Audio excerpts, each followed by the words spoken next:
How to delete Instagram comment on iPhone. Hey everyone, welcome back to our channel. In this video I will guide you on how you can delete an Instagram comment on iPhone, so make sure to watch the video till the end.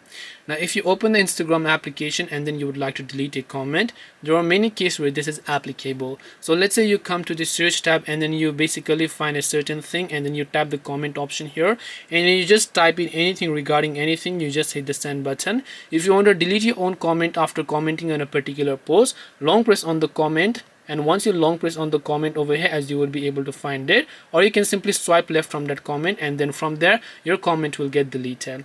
But if someone actually commented on one of your photos, let's say for example here, right, and if they commented on one of your photos over here and then you would like to delete those comments, swipe left from that comment and then tap the trash icon there, and then you will be able to go ahead and then delete those comments.